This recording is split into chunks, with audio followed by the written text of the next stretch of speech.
This week's episode of the Run, Eat, Drink podcast is brought to you by listeners like you.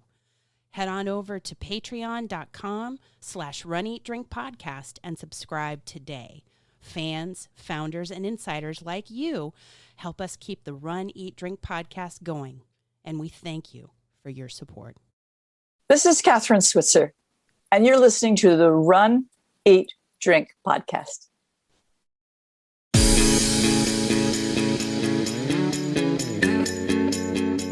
Welcome to the Run, Eat, Drink podcast. We feature destination races from across the country.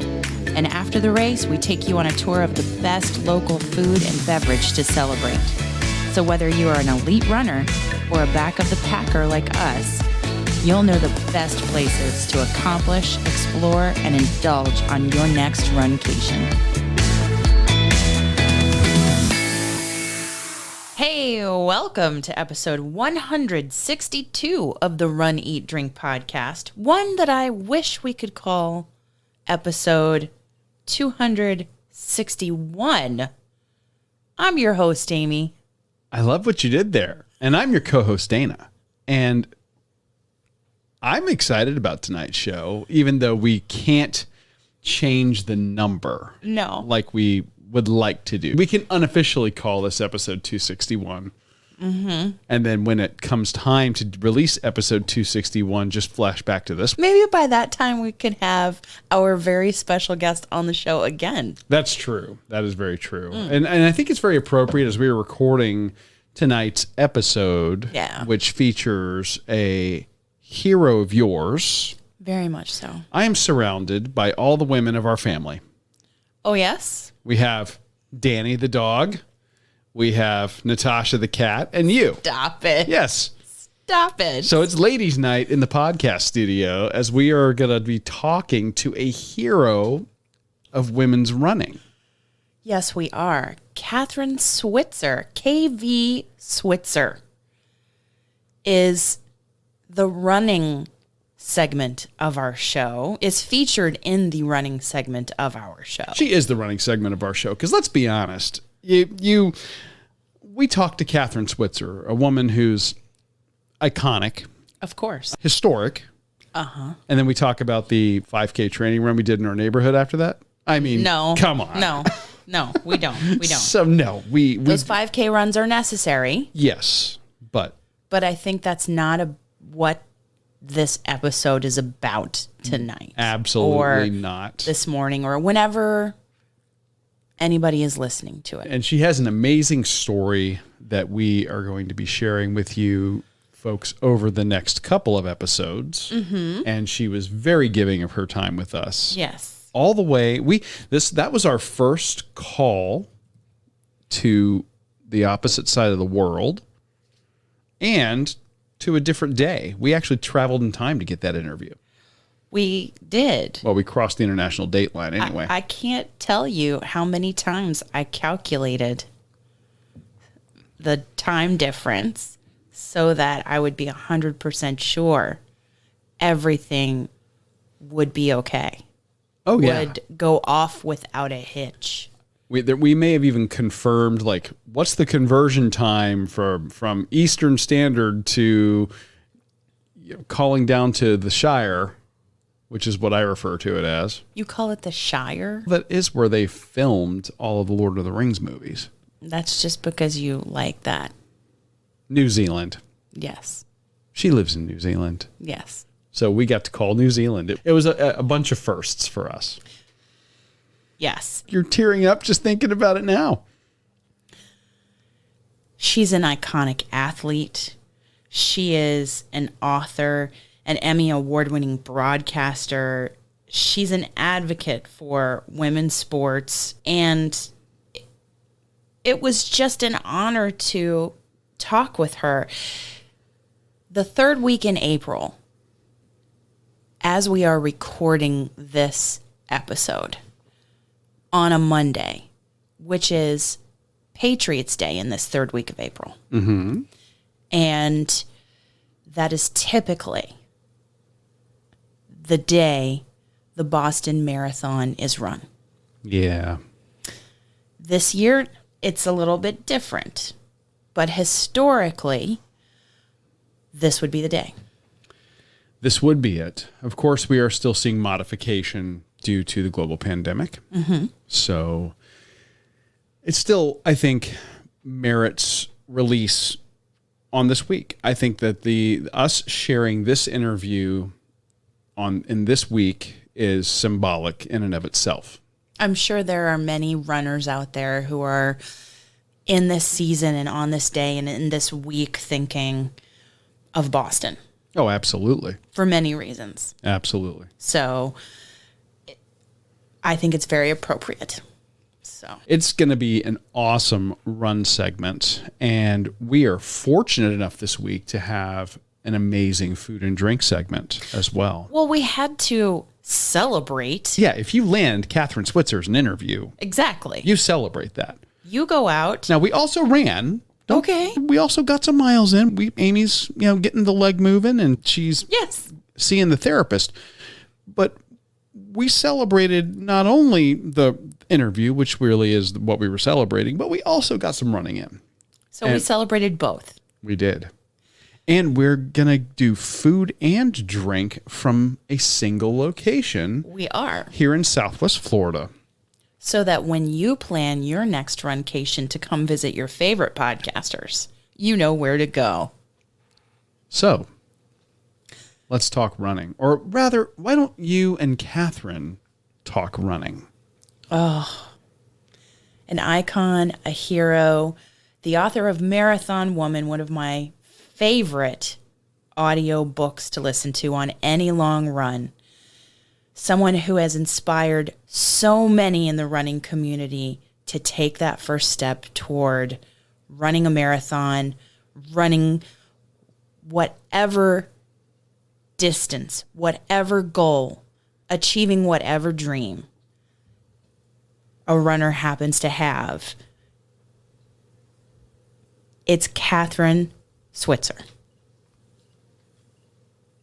So humbled, so honored, and so privileged to welcome an icon, an iconic athlete, an author, an award-winning broadcaster, an advocate for women's running, the first ever to run Boston legitimately, Kathrine Switzer. Welcome to the Run, Eat, Drink podcast. We are so incredibly thrilled to have you today. Well, I am so incredibly thrilled to be here all the way from New Zealand. So it's pretty early in the morning. And look, I've got my coffee ready. Yay. I was like, So thank you for having me. No, it's wonderful to be here and see you guys. Yay. It's April 1st where you are. It's not April Fool's. She's on our show. I was going to say, this is not an April Fool's joke. We actually have Kathrine Switzer on the show. Yay. Oh, yay. So, but all the way from New Zealand, we have to explain that. People are saying, why are you there? Well, what a great place to be during COVID, really. Roger, my husband and I are actually dual citizens. And so we live half the time in the US and half the time here, but not half the time here in New Zealand anymore because the time in the US has gotten bigger and bigger and bigger. So we try to spend at least 3 months of the summer here, our summer, which is your winter. And of course, COVID came down and we had to make a decision quickly. Everything was getting canceled, of course. So we said, hey, listen, we're in the safest country and the sanest country in the world. And it was one of the best decisions I've ever made in my life, to stay here. I've been here now, 18 months. Oh, and, wow.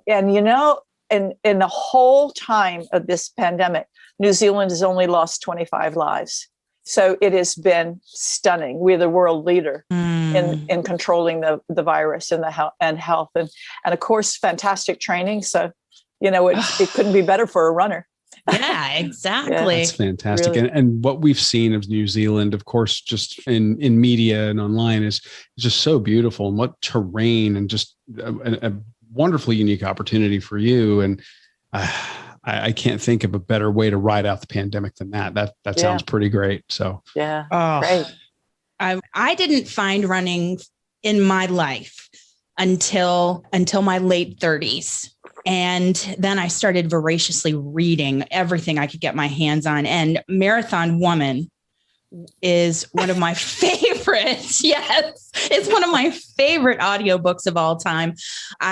On all my long runs, I listen to something very motivational. I just did you expect such a response to that book? Because I feel like it resonates with all kinds of runners. You know what? I expected that once people read it, and actually it's a pretty long book. It's 325 pages, but I had to cut 100,000 words. So, I mean, I had to cut the book in half.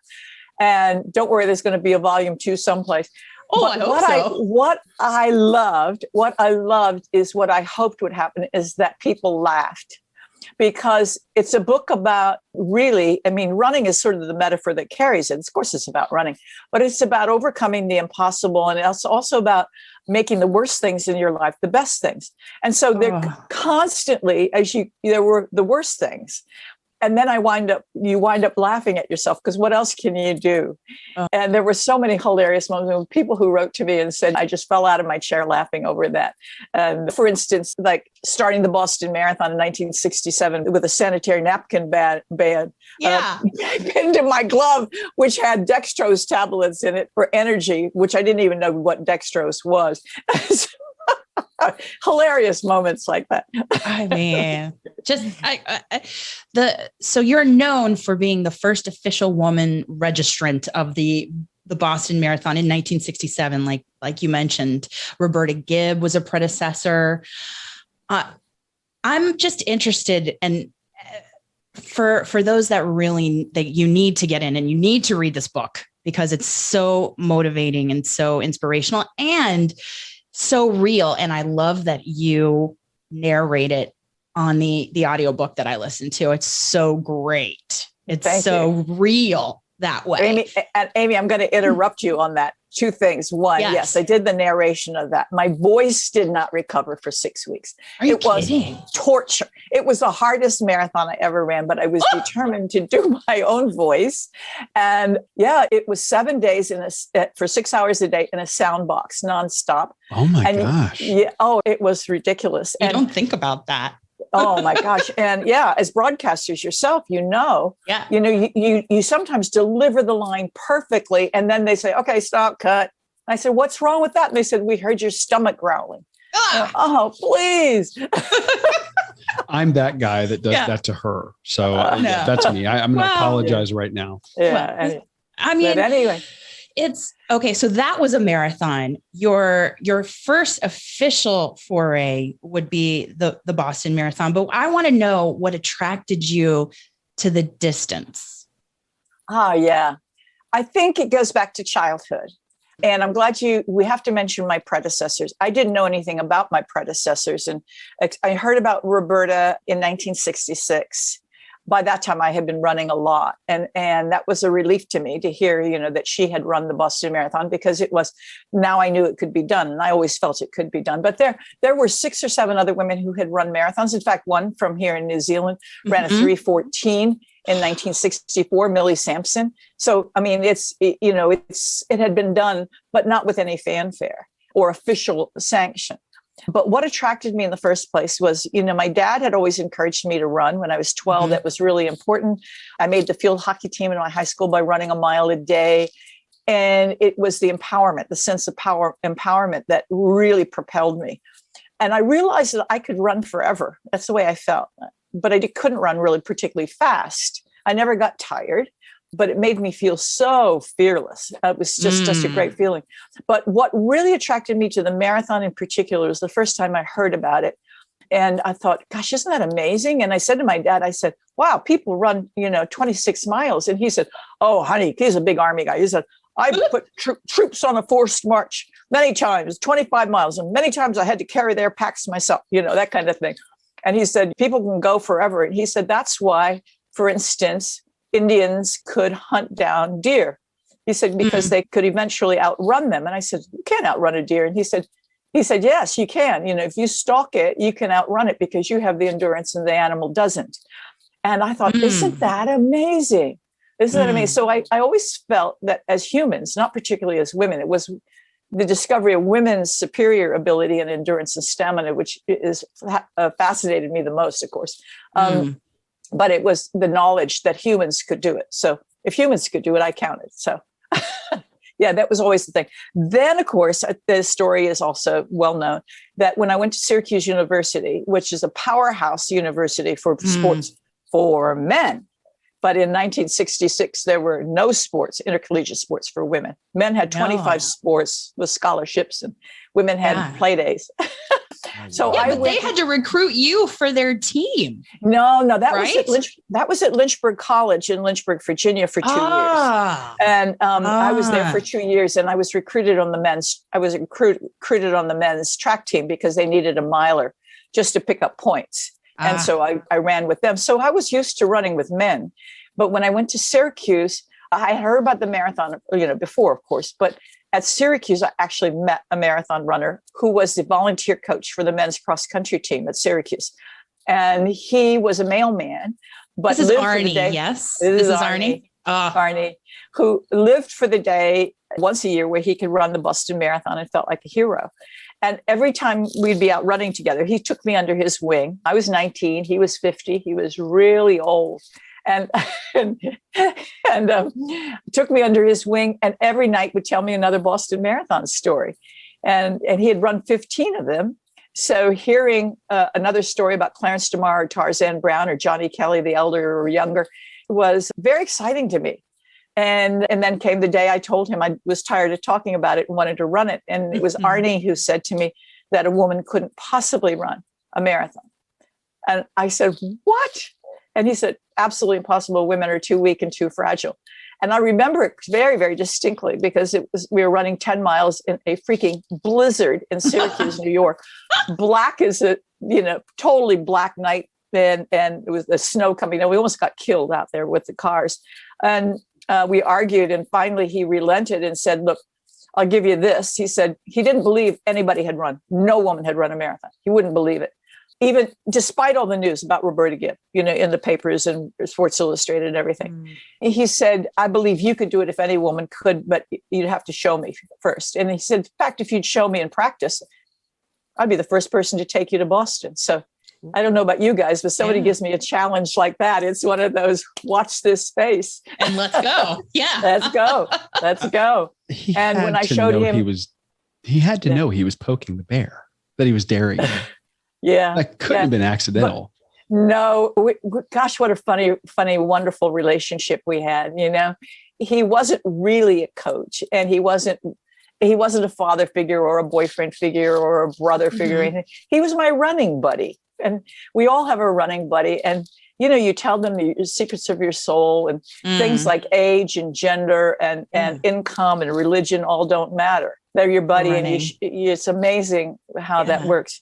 But anyway, now he became the coach. Now he became the mentor, and I paid strict attention to him.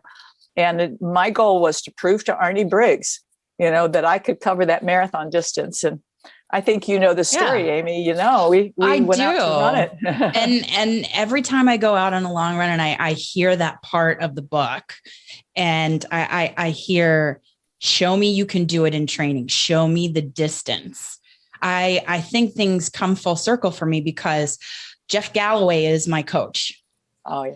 Wonderful guy. And he is a big proponent of doing the distance or well beyond the distance before the race day. Do you still believe in that and advocate that even beyond your training with Arnie? Absolutely. In fact, I always at least once the distance in practice before I run a marathon, even now. But back in the day when I was running really, really well, I would do 27 miles every Sunday.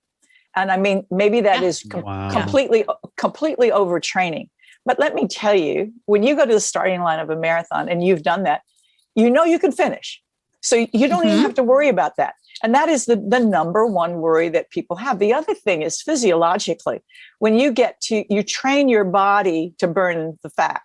So normally we lose our sugars, our glycogens at about 30 Ks, let's say 18 miles. Between 18 and 21 is the real killer. And then you're on fumes. But if your body has been trained through that again and again and again, it always remembers. And now it says, okay, we make that conversion easier each time. And particularly for women whose fat resource is a huge, potentially a great source of fuel and energy. When we can convert it quickly, then we don't go through the bonk or hitting the wall. So that's really important to me. But the confidence factor, I think, is the greatest thing. Yeah. It's a great feeling to go to the start line. Worry about everything else, but don't worry about that. I have that. Yeah. I mean, the weather can deal you unknowns. We've seen that in Boston, and absolutely, you never know. But if you've done the distance, then that's something you don't have to worry about. Absolutely. Yeah. So you did the distance. You headed to Boston. Yeah, but wait, we did more than the distance. Yeah, we did 26.2. And then Arnie was so impressed. I said, look, I don't think we measured this right. Let's run another 5 miles. I want to be really sure. We went to 31. So it's 50 Ks and it's an ultra, right? And he passed out at the end of the workout. Yeah. And when he came to, he said, women have hidden potential in endurance and stamina. I was dancing around. I felt like I'd won an Olympic gold medal, right? And he was out. And he said, and I said, I think we have discovered something really important. Of course, it's changing the face of sports right now. I mean, because women are winning ultras, 100-mile races, 6-day races outright. And it's completely changing our attitudes about what, is available for women in sports. We're going to be creating more events for us. We bring that endurance aspect to all kinds of different games. And I think, quite frankly, we bring it to the business table as well. And I talk about the fact that if it doesn't mean that men are better or we're better. It means that men have speed, power, strength. We have endurance, stamina, balance, and flexibility. It means we can make a pretty good team. Yeah. And if we can bring those different resources to sports, why can't we bring those to business? We do. Bring it to all aspects of life. Yeah, absolutely. Yeah. And I think we're going to see a different Olympic Games in the future. Why do the Olympic Games have to be for thousands of years to what they've been? Right. So I'd love to see a 24-hour run. I'd love to see a relay with men and women in the Olympics. We can make it happen. I mean, your audience has got some young people who are going to make this a revenue stream, for heaven's sakes. Yeah. What do you think it will be in the future? I think in sports, I think the door is wide open. I also think in terms of what sport has to offer, people are really interested in things like Ironman. Let's say. Oh, yeah. Okay. Well, I mean, it's a huge undertaking, but the human spirit wants to do huge things.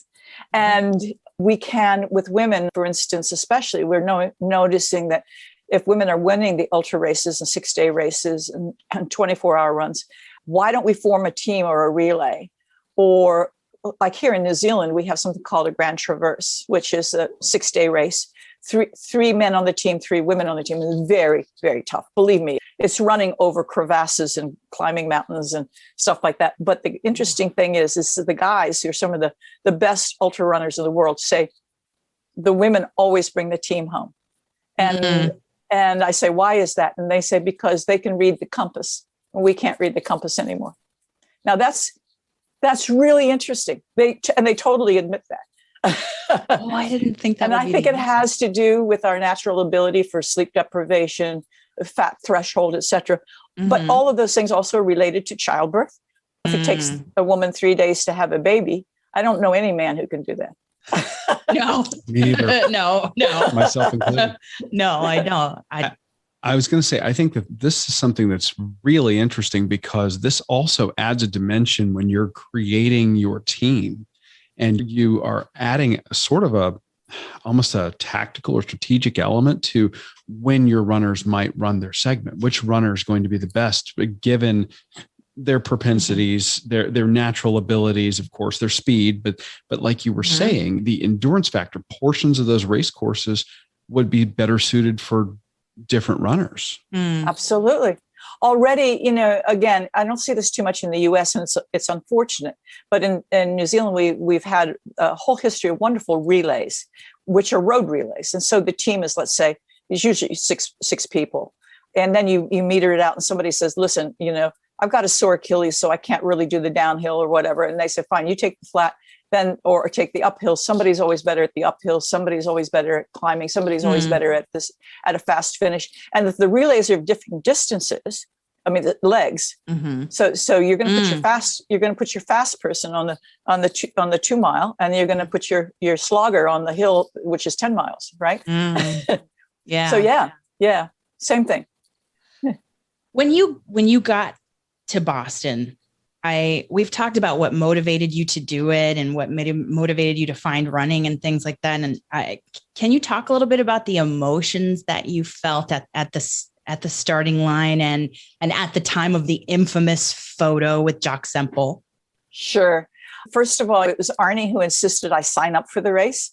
I thought we were just going to go up to Boston and jump in. And he said, you can't do that. I mean, this is a Boston Marathon.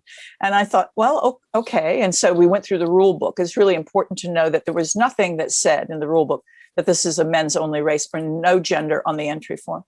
I signed my name, KV Switzer, not to defraud them. That's the way I signed my name. And they thought that was from a guy. So there's a series of coincidences that led to my actually getting that bib number. Hold on, I got it over here. There we go. Ta-da. Oh, 261. Yay. Yay. Look at that. Got it. Yeah. And that's where Jock got the one on the back. See, it got. Oh, that's where. Yeah. Anyway, God. But my emotions were, it was my first big marathon. So certainly I, was concentrating on running it. I wanted to run it well. I was annoyed about the weather. It was horrible weather. It was the worst weather at Boston up to 2018. And headwind, sleet, snow, really raw, about 34 degrees and coming down with big snowflakes and wind. And so we were concerned about the weather, and we wore everything we had. We brought all our crummy gear to Boston because we were going to throw it away. And as we warmed up and instead there, we had to keep it on the whole time as much as we could.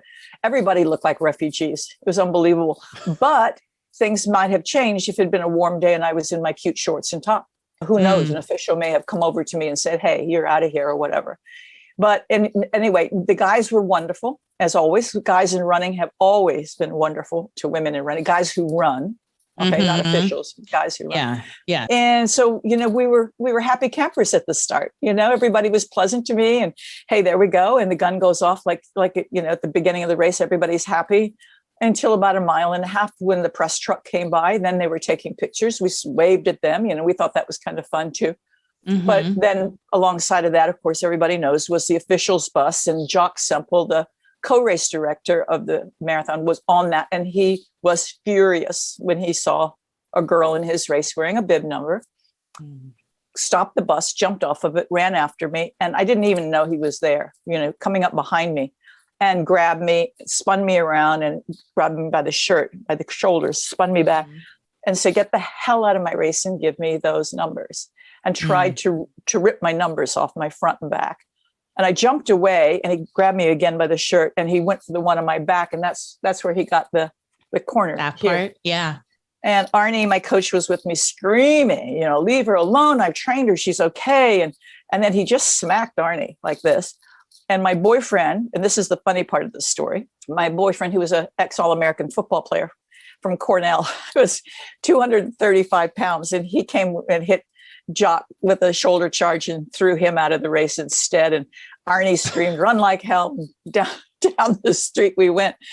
And it's funny in the retelling, okay, but it was a terrible moment. It was stressful. A really terrible moment. So stressful. Oh my God. I was only 20, it was my first big race. And I wasn't there to prove anything. I was there to run. I mean, I knew I could cover the distance. So I wasn't there as a political move or anything, just there because it was my reward from Arnie.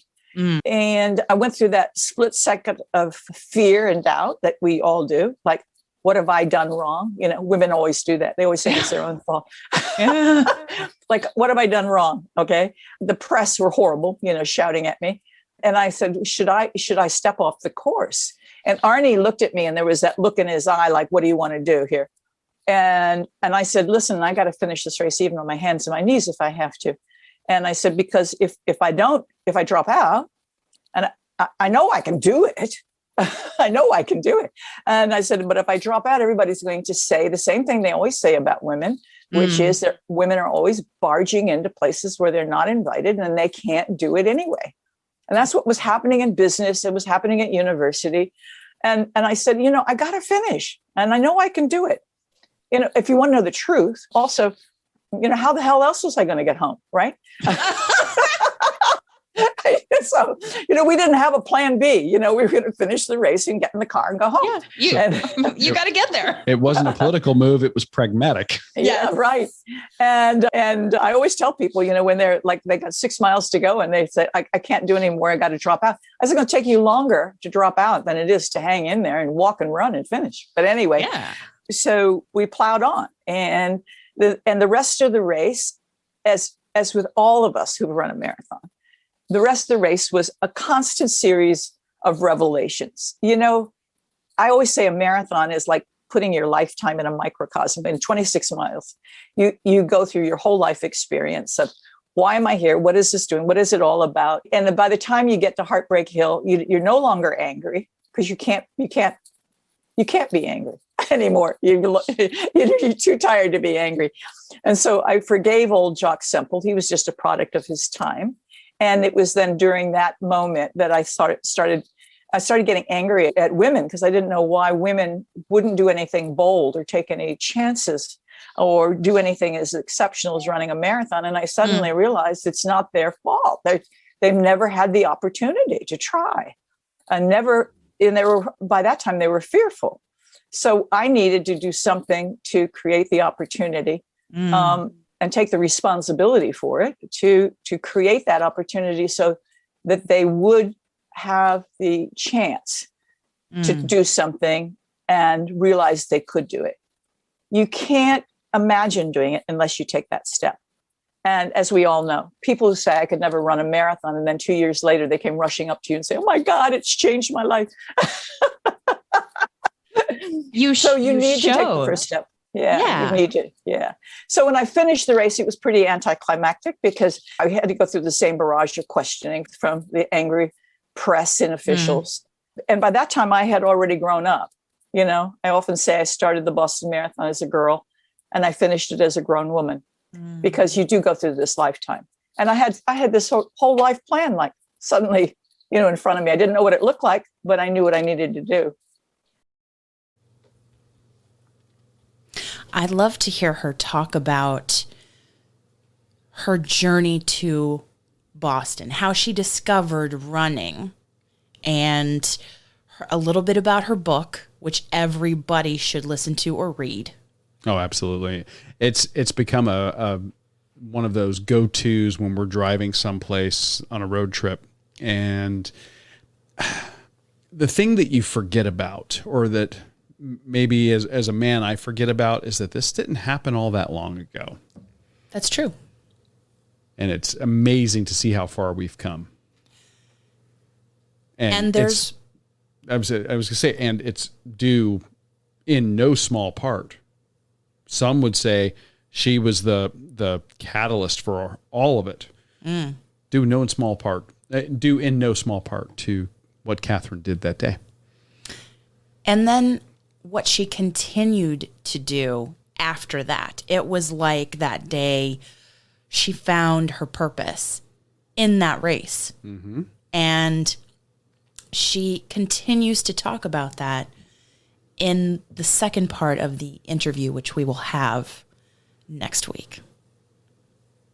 But in the meantime, let's talk about the celebration. Yes. Let's talk about what we did to celebrate not only getting this interview, but also getting some miles in ourselves, because you are still recouping and doing what the therapist tells you. Of course, yes. Kristen is amazing. She is. And I mean, you and Josh have dubbed her the #therapist, but it is... I say it with love. In such a loving way. Yes, she's working very hard with me to get me back to running and towards that goal eventually of getting back to half marathons and maybe even a marathon. Ooh. So I love it. We'll see how that goes. We decided to take the celebration of this iconic interview and of the progress we have made in our running to Jungle Bird Tiki here in Cape Coral. And this is an interesting spot because when Jungle Bird first came on the scene in Southwest Florida, this was a pop-up restaurant. This was a chef who was trying out a concept and wasn't sure it was going to work. So they would pop up, do the restaurant 1 night a week, 2 nights a week, evaluate menu items, make changes and tweaks, whether that's food or drink, and then would pop up again in a week or two. And then finally, Jungle Bird became a permanent fixture here in our hometown. Yeah. And if you're a fan of tiki, and that can be drinks, that can be decor, that can be the culture, that mid-century. You love it. I do. Yeah. I think there's something so inherently fun and in some ways very innocent, but at the same time not, especially when you start talking about tiki bars. But it's this celebration of like Pacific Island feel and theme without actually being any one particular island culture. Right. It borrows and takes little bits and pieces here and there, and then mashes it all up and spits out something that's inherently mid-century America, very kitschy, very, in some ways, very corny, but undoubtedly, I think one of the most enjoyable bar and restaurant experiences when you start talking about going to a really cool tiki bar, whether it's the one we're going to be talking about tonight, or maybe something like one of the originals, Trader Vic's, or some other ones that might have popped up across the United States, especially as you head out towards California, where allegedly the tiki movement in the U.S. began. Historians say. So this place pops up, and we've been eyeballing it for a long time. Well, and also our friends at Just a Podcast in Paradise checked it out. Yes, who we just recently talked to here. Yes, and we took a chance on their recommendation. If you're going to gamble. I don't know if you want to say take a chance, right? I'm saying if you're going to gamble, it doesn't hurt to do what's basically going to be a sure thing. Yeah, yeah. So just walking up to this location, now that they are in a singular location, that restaurant is in a singular location, it's really pretty. The building is brick. And what I love is you come right through to an open courtyard. Yes, and there's seating in the courtyard. It's not just for decor. No, it's not enclosed at the top. There's no roof over this courtyard. It is open. So if it's a nice day, and it was a particularly beautiful day in Florida, yes, then you have all that natural light. It wasn't that hot. And even if it was, you do get some covered seating in that courtyard. There's some shade. Yes. Yeah, there's shade as you sit under the awning of the building or under the overhang of the building itself. Yeah, I just you walk into that courtyard and their logo is right there. Jungle Bird Tiki.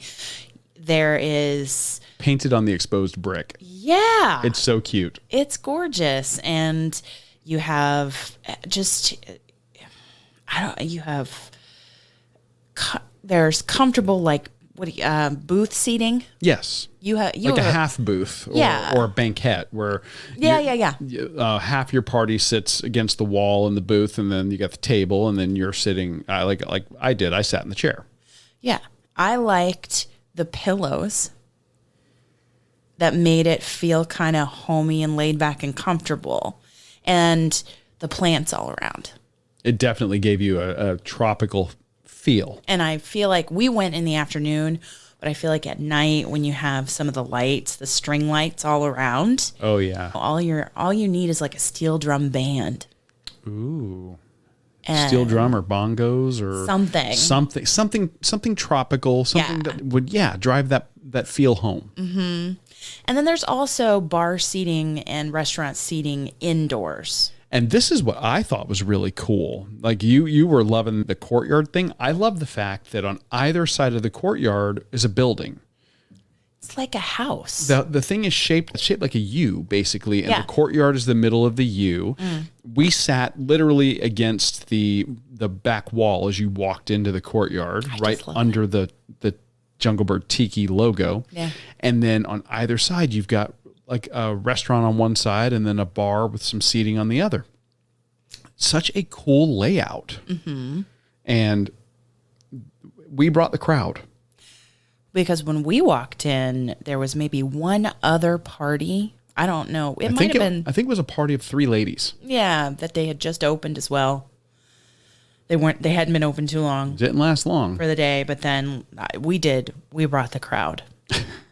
So we got some food orders in because, again, we're celebrating, we're refueling, interviewing heroic, iconic runners and getting some runs in yourself is hard work. Yeah. And we wanted to sample a couple of items on the menu to give you guys a feel. Mm-hmm. And do you want to start or do you want me to start? You go ahead. Okay. Yeah. One thing that we always get when we go to Trader Vic's in Atlanta, every time we go, this is, again, the classic, original, the tiki bar. When you think tiki bar, this is the one you're thinking of. And when you go there, and they always have a crab Rangoon, and we get it as part of a poo-poo platter. I love that it's called the poo-poo platter. Yeah. P-U-P-U. Yes. Platter. Yes. And it's absolutely one of our favorites as far as a sampler, a little taste of everything. And I love crab Rangoon. I think it's indulgent. Yes. It's delicious. It's basically imitation crab meat or real crab meat, depending on where you get it, mixed with cream cheese. That is put into a wonton wrapper that's, wrapped into a triangle and then fried. So you get a crab Rangoon that's just crispy on the outside and gooey on the inside, and it's tart and creamy, and it's got that sweet crab flavor, and my mouth is watering. I know. As I'm talking. I'm right here with you. Our friends at Junglebird Tiki basically do a riff on the crab Rangoon, but instead of making individual Rangoon like pockets that they deep fry, they deconstruct it into a crab wonton dip, and then they put their own flair to it. So this has a combination of pineapple cream cheese, which is interesting. which is totally unexpected. Yeah. Of course, crab meat, a little bit of soy sauce, duck sauce, and sriracha. They put this they put everything in a crock and they bake it, and then it's topped with those 3 sauces. A little squirt of sriracha, a little squirt of duck sauce, a little bit of soy sauce to give you that salty kick. And then they surround it with these golden brown fried wontons. And they remind me of the wontons from the ahi tuna nachos down there at Kiki Sandbar. Yes, down in Little Torch Key here in Florida.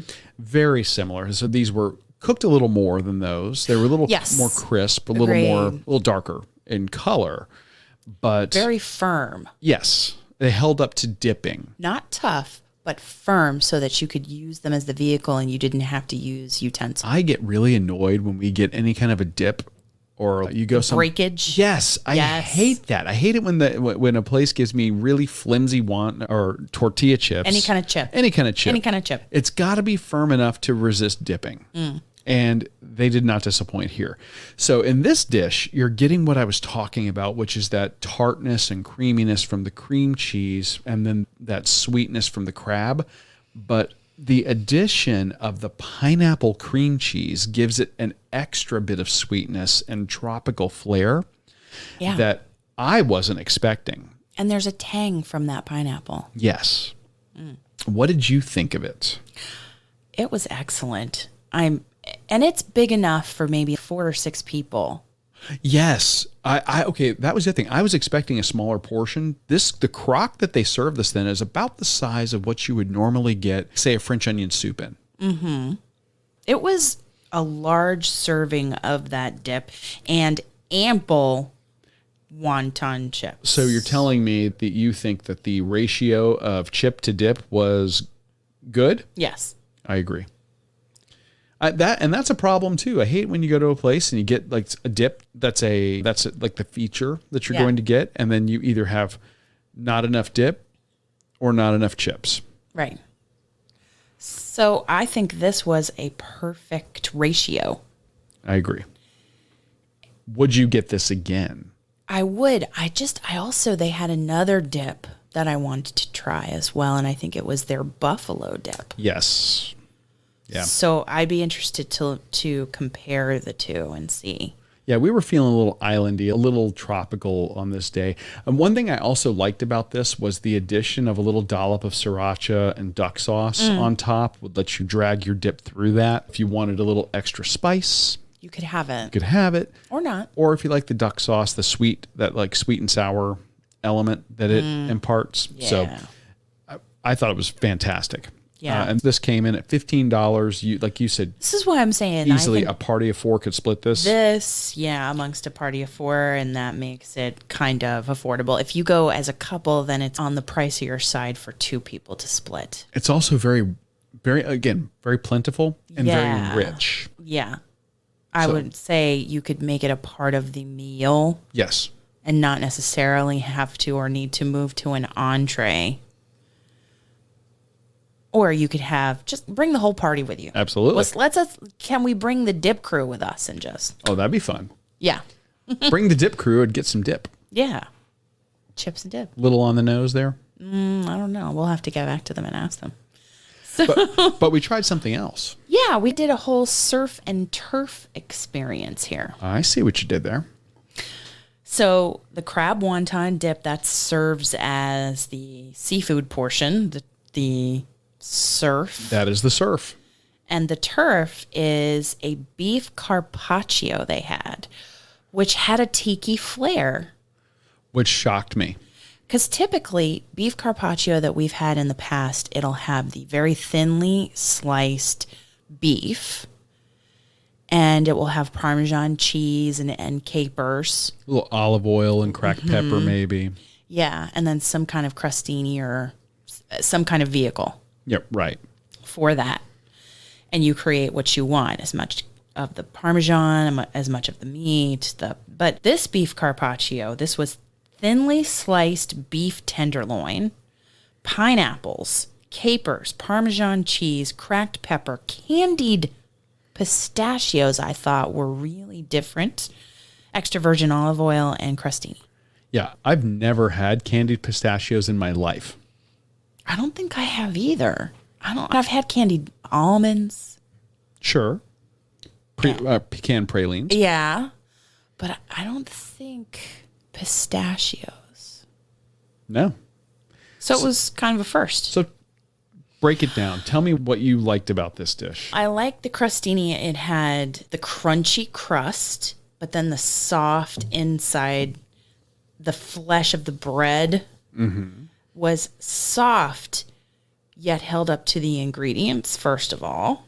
So then you have this thinly sliced beef, and it's circular, and beef carpaccio is not for everybody. No, if you're not familiar with the dish, I feel like I have to stop here and say, here's the disclaimer. here's the disclaimer, it's not cooked. Eating raw or undercooked beef may increase your risk of foodborne illness. There you go. Yeah, carpaccio is traditionally, the tenderloin is sliced very thin and then pounded even thinner to additionally tenderize the tenderloin, which doesn't really need to Need it.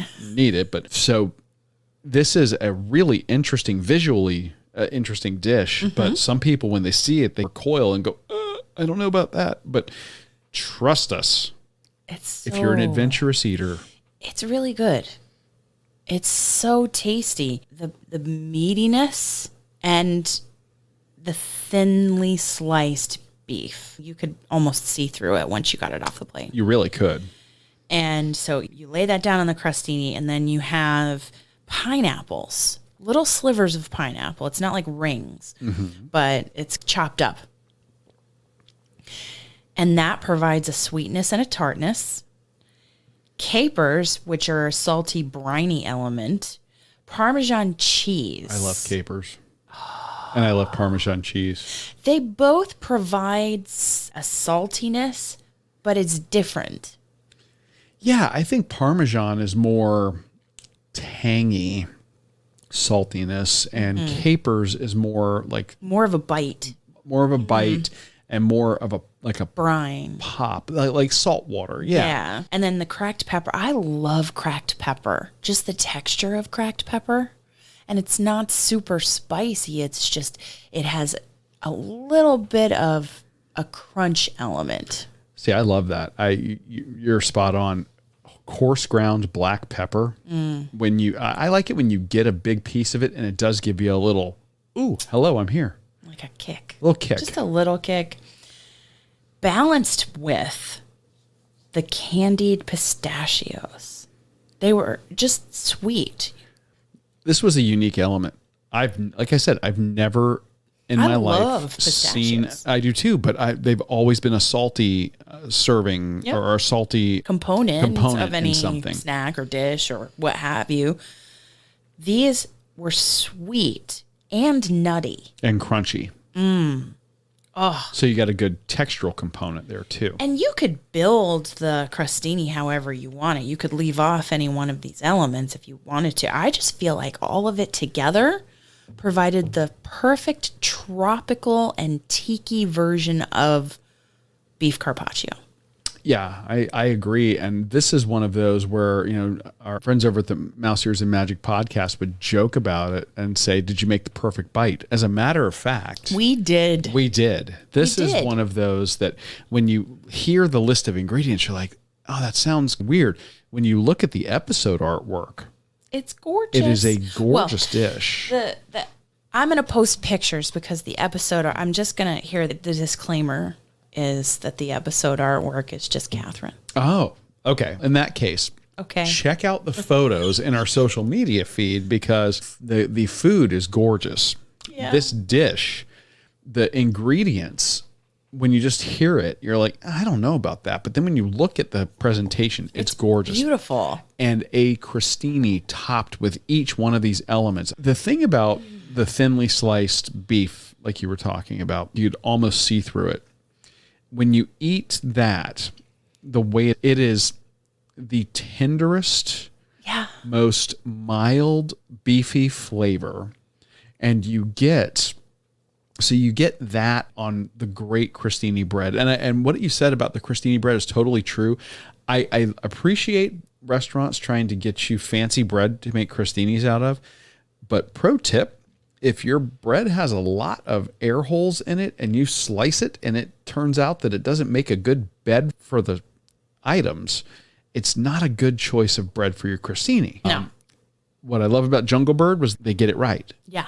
So this bread was perfect. Mm-hmm. So the bread gives you great crunch and great chew. The beef was ridiculously beefy and tender.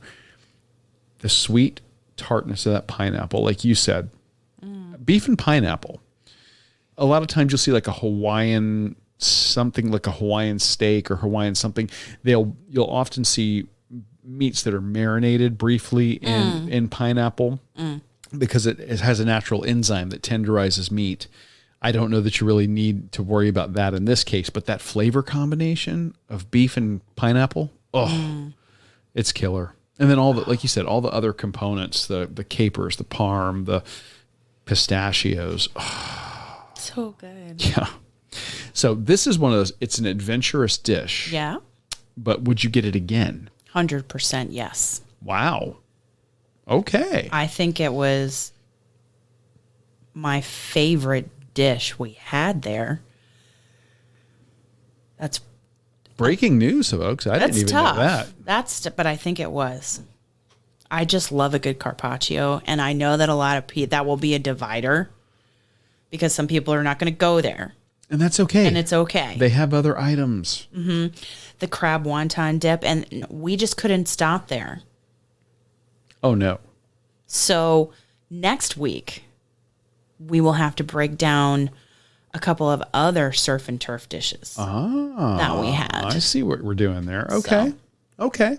So that you could get there more, if you're not going to go in I'm just not going to go there with raw or undercooked food.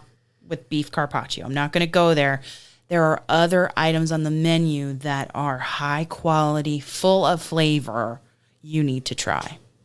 Okay. You heard it here, folks. So you've got a little preview of what next week's episode is also going to be all about. So stay tuned for that. But now that we have done the running and done the eating, of course, if you're at a tiki bar, you have to have a tiki drink. You do. But first, before we go on, we want to say thank you to all of our patrons for your support and the growth that you guys have allowed us to achieve. I just installed today a replacement hard drive because one of the hard drives that came over with the redo of the studio died on me yesterday. So thanks to the magic fairies at Amazon, I was able to get one quickly and delivered and get it installed. Amazon's not a sponsor. I'm just saying that's where I ordered it from. So that we can have a backup of everything. Yes, in case things go bad. So you guys enabled me to be able to do that. And your contribution each month helps us continue to bring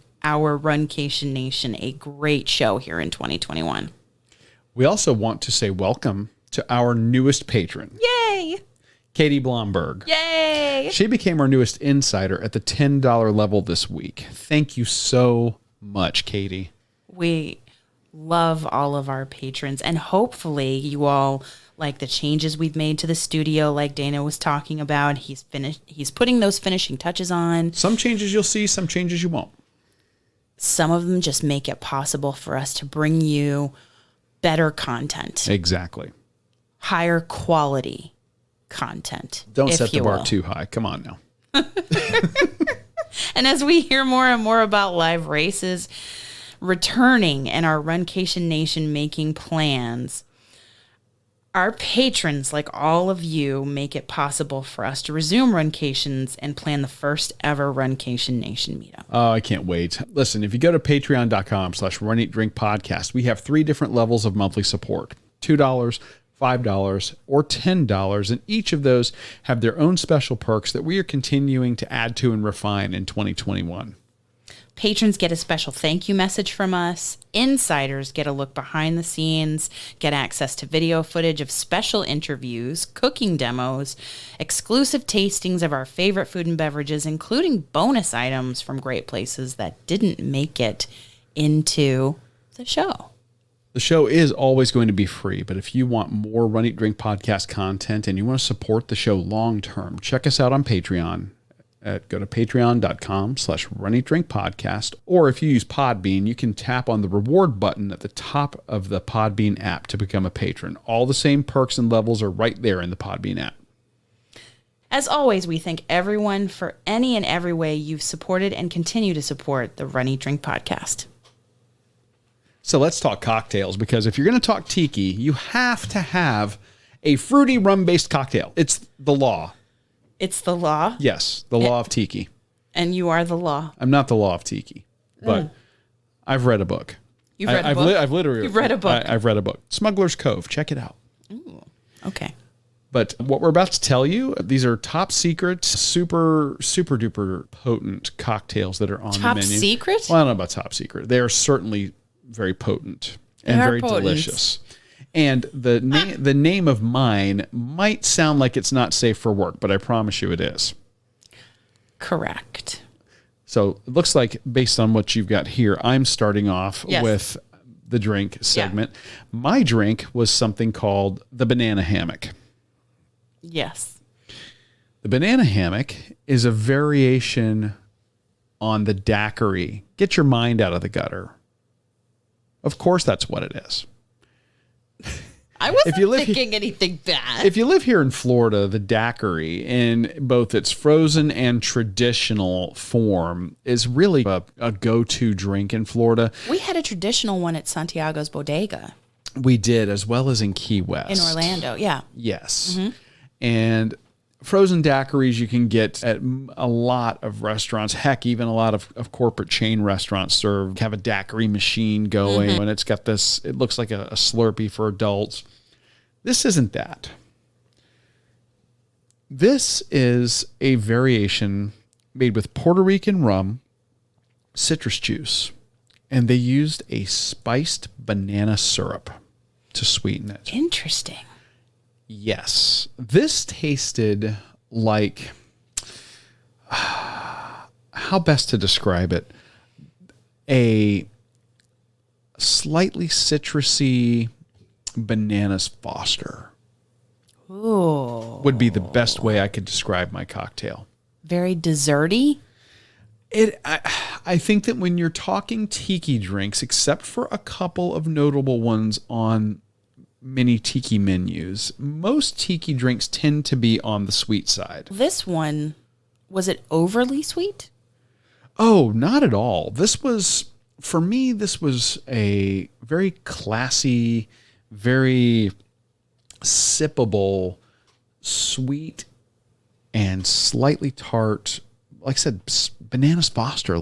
Like the hint, the aroma, the flavor of banana came through, but I wouldn't call it a dessert drink. But if you're going for tiki beverages and you know you're going to be getting combinations of rum and fruit juice, because of the fruit juice content in most, not all, but most tiki drinks, they are going to skew on the sweeter side. True. And mine was served in a little martini glass and had a nice garnish of a dried, I want to say it was a lime wheel, like a freeze dried, but dehydrated lime wheel floated in top, and a little lime twist that was attached around the stem of the stemware with a tiny clothespin. It was adorable. The presentation was fantastic. What about you? I had something that I can tell you the title. It's not as dangerous as mine. Not as dangerous. It's safe for work. It's called the Mississippi Hog. I had the Mississippi Hog, which is mellow bourbon, Italian Amaro, and citrus, paired with a classic almond syrup. Very nice. Now you're talking flavors I normally would go for. Well, it said mellow bourbon. And I was intrigued by that. And I took the recommendation of our server. Yes. And she was outstanding. She said it was great. She said they were known for libations that were very strong. Oh, yes. She was very upfront and said most tiki drinks are very booze forward. Yeah. And these were no exception, I don't think. Yes, I know, reading the ingredients, that the Mississippi Hog is strong. But it had a mellow flavor. It's one of those that's dangerous because that almond flavor I love. And whether it's orgeat or amaretto. Right. I'm a big that fan. Almond flavor. I'm a big, big fan. But then you also have the citrus and the smokiness of a bourbon. And it was served in just, rocks glass. I think yours was in a rocks glass, wasn't it? It was very pretty. Yeah, and it had a dehydrated, what looked like a blood orange to me, although I didn't ask. And is that the one that you had that had the purple and white flower garnish? Mm-hmm. Yeah, pretty purple flower there on the side. Yeah, yours looked like a blood orange slice. Yeah. So it just she told us, she warned us that they would be really strong in flavor, pack up an alcoholic punch. Mm-hmm. But I felt like this was a milder alcoholic flavor than I was expecting. It was smoky bourbon, balanced by the citrus and the almond and the Italian Amaro. Do you think that a different bourbon would have changed the flavor profile on this one? Possibly. I don't know what bourbon they used. If they're saying mellow bourbon, it's probably wheated. Like Larceny. Something like that. Like a Larceny. Now, if they'd have gone with something that was maybe a more rye-forward bourbon that had a little more oomph in terms of flavor, not alcohol, but in terms of flavor, do you think you'd have liked it as much? I don't know. It was very subtle. I felt very relaxed. And I think it was the perfect combination of flavors. Very nice. That's the Banana Hammock. And the Mississippi Hog. And I don't know where that name comes from. And the drink I was thinking of, the one that's typically when you go to a tiki bar, the one that is classically not very sweet, is actually called the Jungle Bird. That tends to be a more bitter drink. So it's actually the drink for which the bar is named. Oh. Interesting. Oh. A little bit of trivia there. Boom, boom. Well, but I thought this was delightful. Next week, we're going to be finishing up that interview with the woman, the myth, the legend. The myth. The myth? She's like a living myth. I guess. She's a big deal. She is. She's a hero of mine, very inspired by her story and her journey. That is, of course, Kathrine Switzer. Yeah. We'll have her on the show next week. We're also going to be revisiting Jungle Bird Tiki to bring you guys a little more food and drink from this must-go place in Southwest Florida. Perfect. It's the place so nice, we have to talk about it twice. Talk about it twice. Exactly. So, if you guys would do us a favor, support, and you want to support the show a little bit, head over to Apple Podcasts and give us a rating and review. You said a little bit. A little bit. But going over to Apple Podcasts and giving us a rating and review really helps us grow the Runcation Nation. It actually does, because their algorithm wants to see recent reviews and recent ratings.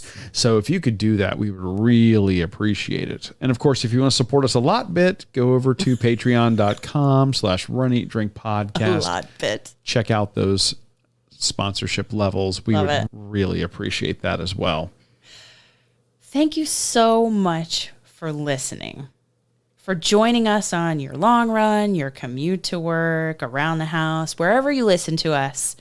I'm your host, Amy. And I'm your co-host, Dana. Stay safe and well, and we will accomplish, explore, and indulge with you really soon. Thanks for listening to this week's episode of the Run, Eat, Drink podcast. We're having another great year thanks to your support. Don't forget to follow us on Facebook and Instagram. We're at Run, Eat, Drink Podcast. And on Twitter, we're Run, Eat, Drink Pod. You can also give us a call at 941-677-2733 or send us an email at info@runeatdrink.net. Visit our website at runeatdrink.net and click on the subscribe link so you don't miss a minute.